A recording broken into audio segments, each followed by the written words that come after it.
All right, so we're going to be playing alternate shot at Pebble Beach. We're going to give it our best effort here. We're going to see if we can control these nice greens. I want to aim there. Yeah, perfect. 36.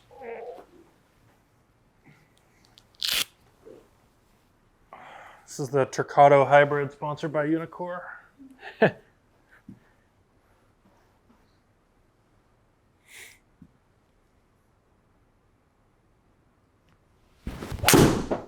Uh-oh. Off the lodge? Oh, no. What we got here? 40, 146. 146. All right.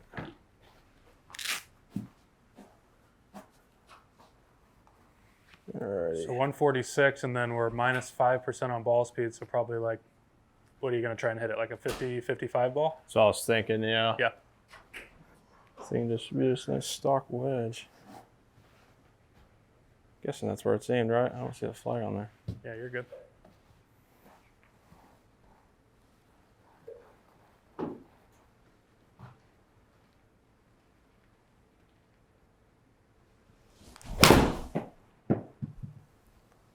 Well, it fits the distance.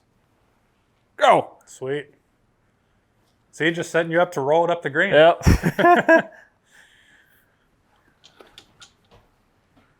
But that looked, to me, I mean, on the I like green, that. that did what I would expect that to do. Yeah, in real life, especially out of the rough. yeah, for sure.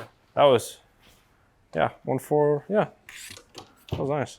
Felt like a decent number. So this putt, yeah, that's pretty much dead nut. It's such a straight green back to front on that angle. So Same with that, yeah. straight 15-footer. Yeah. Green's running a 15.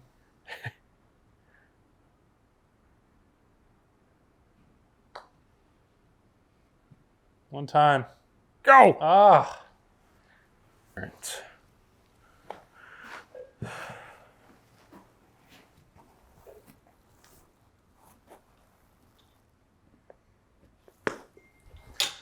So what's not part of this here is normally we'll sit on this tee for about 35 minutes Yeah. before we tee off. Yeah. 3 groups sitting on the tee having lunch ends up happening. Yeah, that sounds about right. Let's see.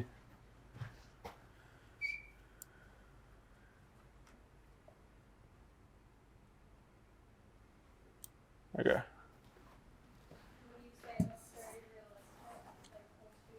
Oh yeah, To a tee, yeah. especially with the trees off the right. Yeah. Is that the line you typically take on this hole, just inside the left bunker? Me, yeah. Even sometimes I just go kind of start up the middle and just cut it off it. Driver, I'm more of a, I just try to cut everything.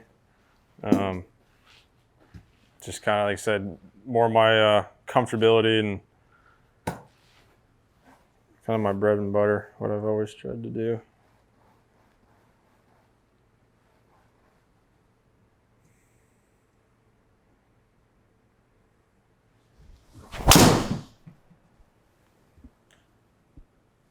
Stay. I don't know if you could tell, but that literally shook the screen. So 184 ball speed. Oh! By design, having Cam tee off on the par 5 so I can flip an iron in here. 8 iron. If I could always hit that fairway. Yeah, right. All right, so this hole, we have some help on the green on the left side, so I'm going to aim this. Definitely the most narrow green. Yeah, narrow green. I'm going to aim it like 10 feet left of the hole because there's a little slope there. Try to feed one in there. Yeah.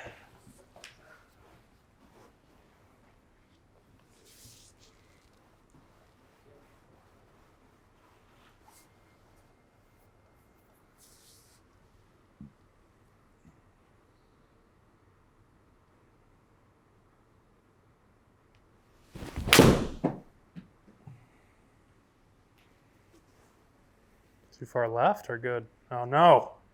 Plugged. All right.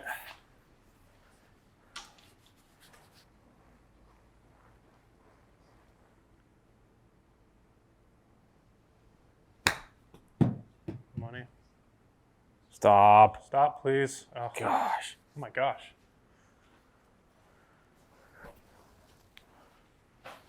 Right edger. Footer. A little right to left break here. Again, lines up pretty much exactly with what I'd expect, knowing the screen a little bit.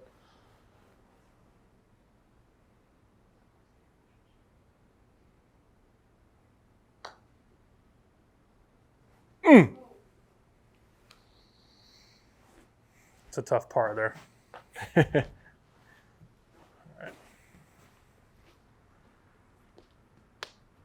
On number 3 now. Okay. Let's see how tight see. that tree is there. All right, we can just aim this thing way left. You want to just give me a driver? Put it at like 300. Right? Yeah, that's perfect. So whenever we play this hole, in my opinion, you're kind of just trying to keep it left. Fairway is obviously perfect, but usually if you're down here in that left rough, it's a fairly straightforward shot. The hardest shot for us on the second shot usually is from the right bunker. So especially when that pin's right in that little sure. goalie back there. Yeah, and we'll play some days where the wind is pretty strong into on the second shot. So getting this ball either in the fairway or the left rough is usually the best spot. So we aim this thing way left. Generally, when we play the tournament, I feel like we are aiming right about over the bridge, right? Yeah. So perfect. Hopefully I can keep this one in the fairway or a little bit to the left.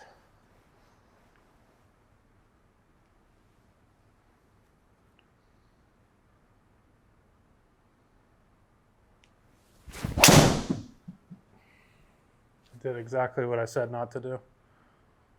Sit down. Sit. Devastating. Honestly, I feel like you're usually just trying to get this on the green from here. Yeah. It's usually into the wind off of the ocean, so you're trying to hit a wedge, reduce the spin, and get the distance. It's not a good spot to be. If I remember, they usually always have soft bunkers too. The distance is important, but for us, I think the distance is almost irrelevant. You're just trying to pick it more than you are thinking about the distance. You have the distance, but you're more just thinking about if you can just catch it clean. That's the main thing, especially from like 85 yards. Yes. Ball contact is pretty much the whole deal. Yep. Like here, right now I'm going to use a 60, but like tournament, I'd probably almost try to like choke down on a 56 and open it some just because the leading edge on this, I'd have to hit a perfect shot with a 60 from out of that bunker to there. So we're minus 12% here. So that 86 yards is he's going to probably try and hit about a 95 shot, I would think. Is that about right? Yeah. I think where that pin is. There's a flight one in there.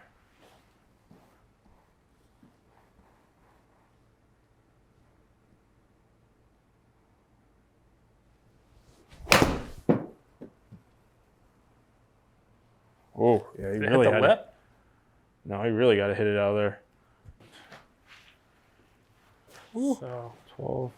Yeah, a little rough shot. Probably want to land this like maybe a yard on the green. So 6 yards to the edge of the green. I'm going to probably try and hit this like a 7 or 8 yard shot.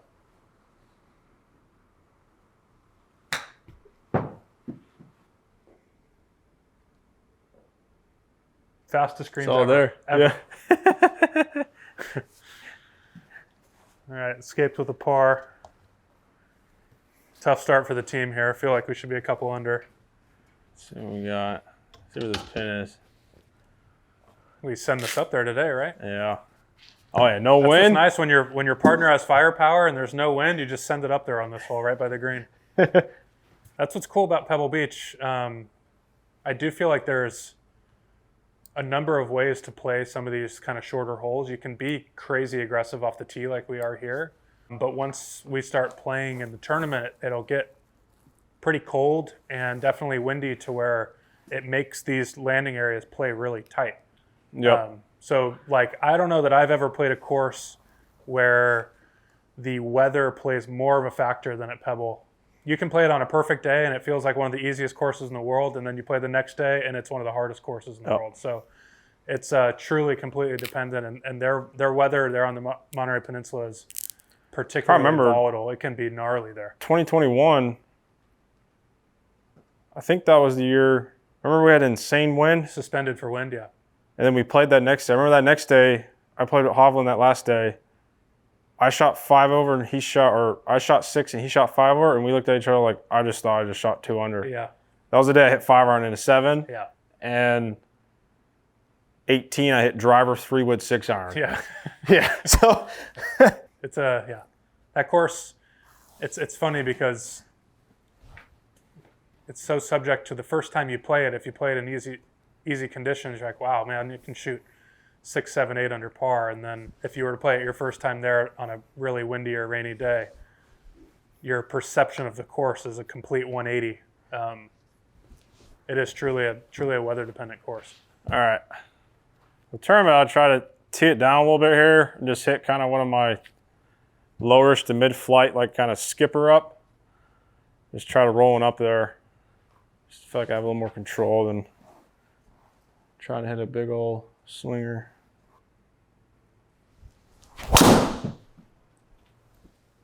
Oh, Sweet.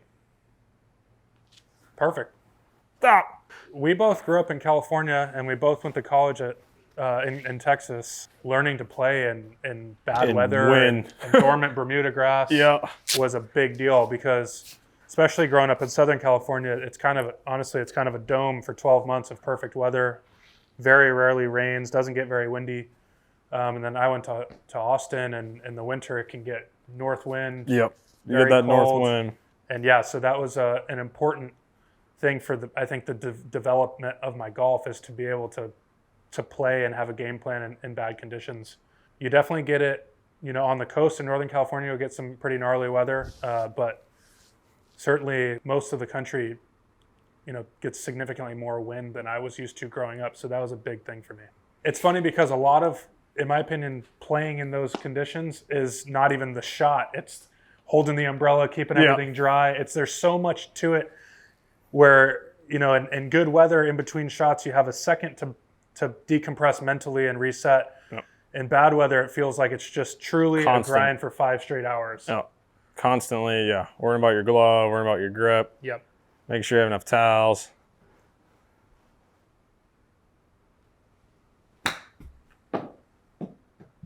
Go. Stop.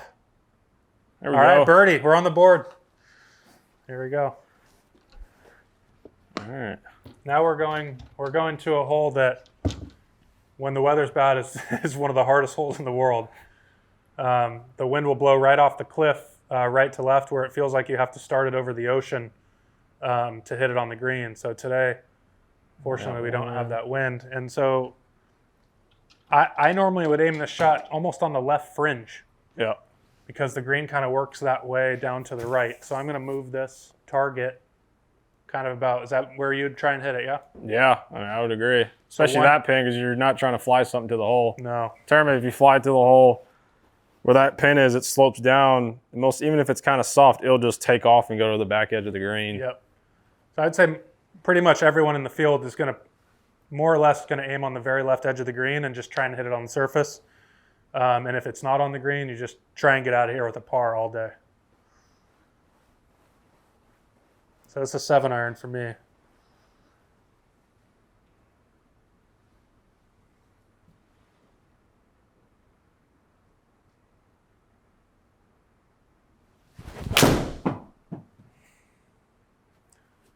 Hit it pretty well. I'd say that would be a completely acceptable shot, 10 out of 10 times.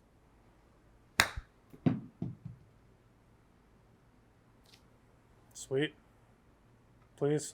Stop. All right. Mulligan par. Mulligan par. So this hole is unique in that, like, on paper, in 2D, it makes all the sense in the world to hit this thing all the way down to the edge of the fairway, because there is some room. The challenge is if you start getting way too far down there, there's effectively no visibility to the green. You're going way uphill. You can't see anything. So a lot of players will lay it back, hit a 3-wood off the tee.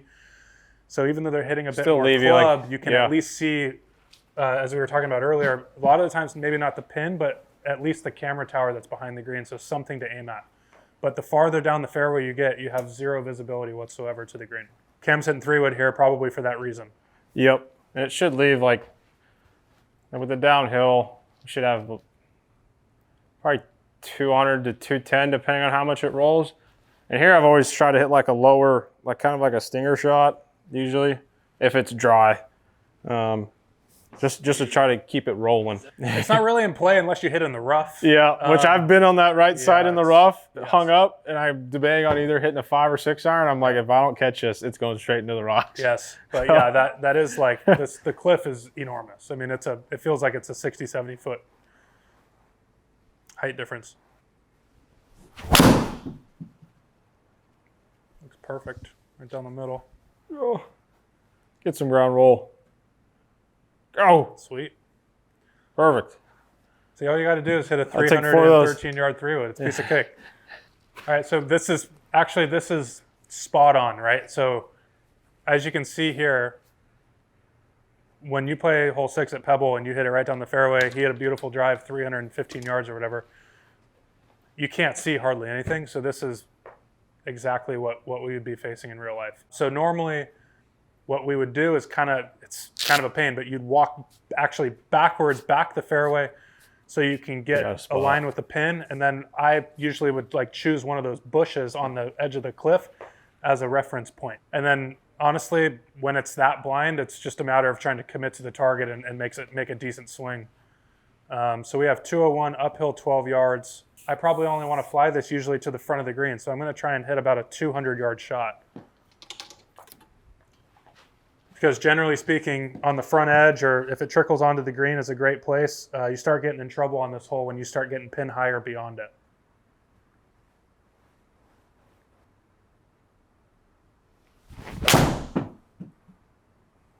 Hit that pretty good. Looks like Maybe a little right. That's a good line. Good kick. Yeah, pretty good spot. I mean, that's kind of on this hole. If you can keep it short and right, you're usually in a good shape to make birdie.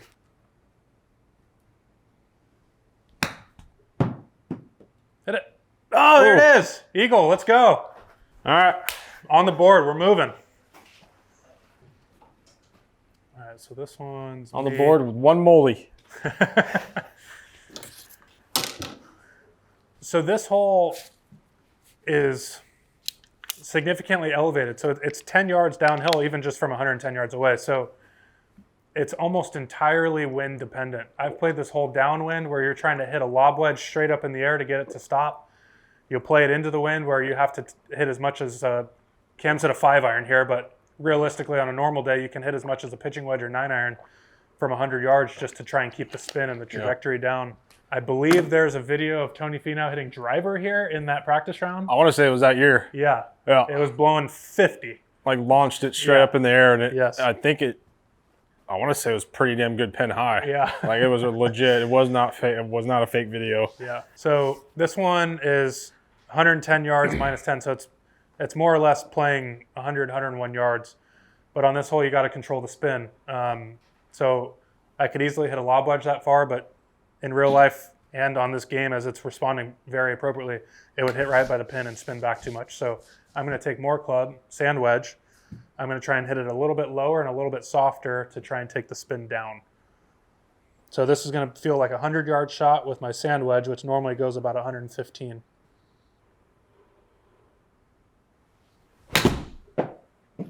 Felt pretty good.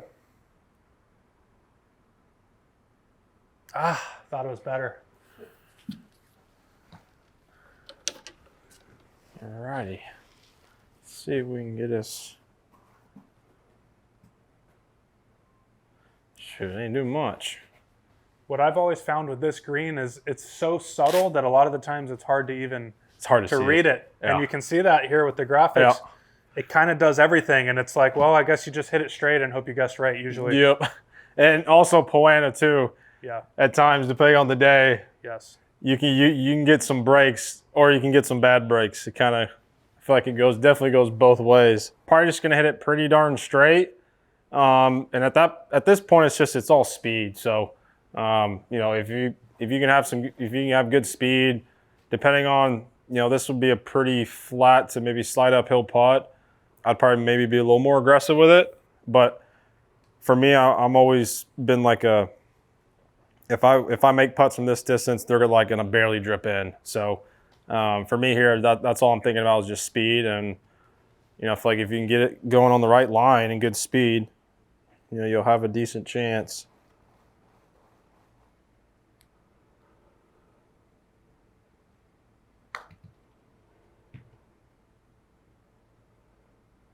I just kind of started that left. That's about what Yeah. what we always run into. Is it's a great putt, but more or less on that green, it's kind of luck to make something. Yep. Also, a lot of the times it's a very exposed green kind of on the point. So even if it's not a windy day, you'll get enough wind on that putt that it definitely can influence it.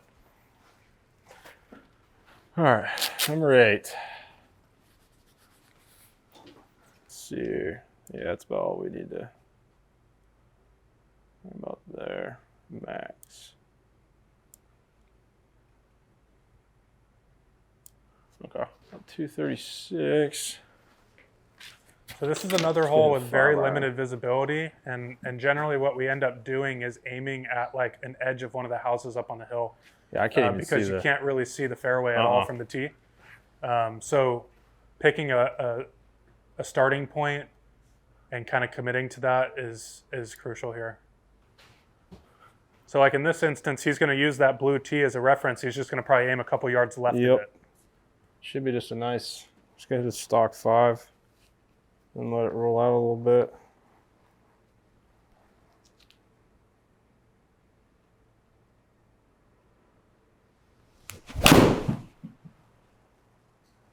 Oh, stay. Just overdid it. Yeah, perfect. And that's it. Exactly what we run into on this hole is you want to push it as far to the edge of the fairway as possible with never ever going over because there's a hazard there. But what I found for me is you get a little conservative and it makes the second shot really hard. Yep. And if you get lucky and kind of it rolls out to the edge of the fairway and you can hit like an 8 iron instead of I'm going to end up probably hitting a 6 iron in here because this green is very small and very severe. And I would say every player in the world standing on this tee would take a par all day long. Oh, yeah. No matter what the conditions are. If you make a birdie, it's just you hit an amazing shot and it just kind of stuck in there. This green's not easy either. Yeah. It's a very small quadrant to be hitting a 180 to 200 I would yard say shot. if I was playing in the golf tournament here from 209 yards, I would be thrilled with anything on the front fringe to pin high, and I would just completely avoid hitting it over the green. So this one I'm going to try and hit about a 200-yard shot, and it'll probably stop right up on the front of the green, hopefully, and then kind of anywhere that you miss it that's short is a doable up and down.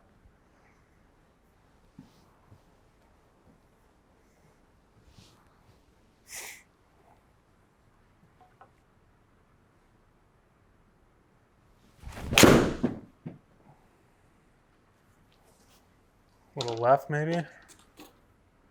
Should kick down, maybe. That pin, So though, fortunately, that would not be bad at all. no, I I hit the right club to where since I hit it a little left, since it's short, we have a chance. If you hit it long, you have no chance. I would say this shot's probably going to break easily 5 or 6, 7 feet. Yeah.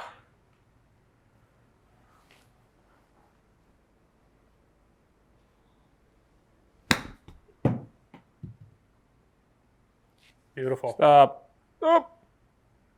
Yeah. Yeah, that was spot on there. We'll take a 4 on that hole Yeah. all day. That green literally is in real life. It's like you're sitting on it. It's probably 4+ degree slope in some spots. So number 9 is another really challenging hole. That's kind of what makes Pebble Beach cool is I would say half the holes are very birdieable and the other half you're just trying to hang on for par. In my opinion, 8, 9, and 10 right here along the ocean are three of the tougher par 4s that we play consecutively on tour. So kind of this stretch, it's like you really want to get this golf course early. You want to have a look on 1 and 2 and 3 and 4 and 6. Yeah. And then kind of 8 through 14, just hang on for dear life, make some pars. Yeah. And then at the end, you might have, again, some wedges and birdie opportunities. But that's what makes this course special. I mean, on any given day, you can very easily shoot 3 over par and you can shoot 6, 7 under par. Yep, I would agree. It's definitely one of those where, like you said, the weather can be, I think, one of the main factors. Yep. And then if you, like you said, you get it in, if you hit it in the right positions, you can definitely take advantage.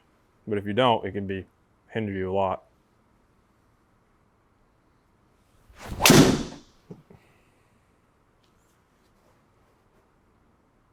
That should maybe, it might be through. It is.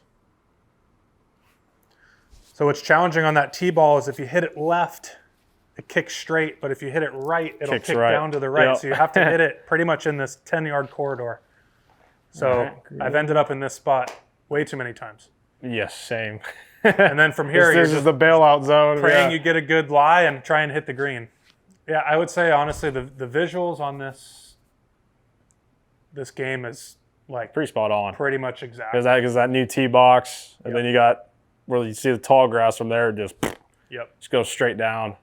I guess the 53. only thing missing is all the dogs running on the beach. Yeah. 55, so probably almost just play the distance. 63. So I would say usually on this shot, we'd probably aim this. This green slope's pretty heavily to the right, so maybe we're going to aim this just maybe 5 yards left, like right there. Yeah.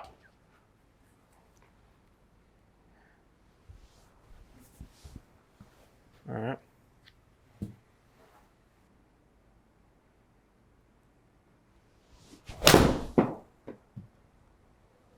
Oh, good. Legs. Damn. And plugged. No.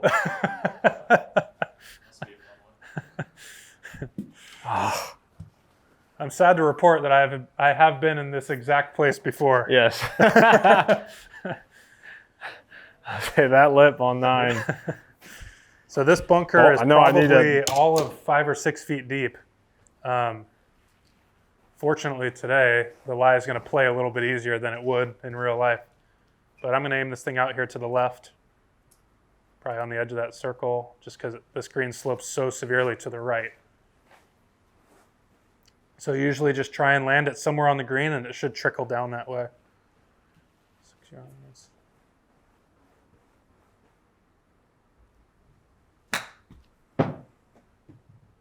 Should be pretty damn good. There we go. Stop. There we go. Yeah. All right. Pretty strong. It was a -2, but really it was a -3. -3.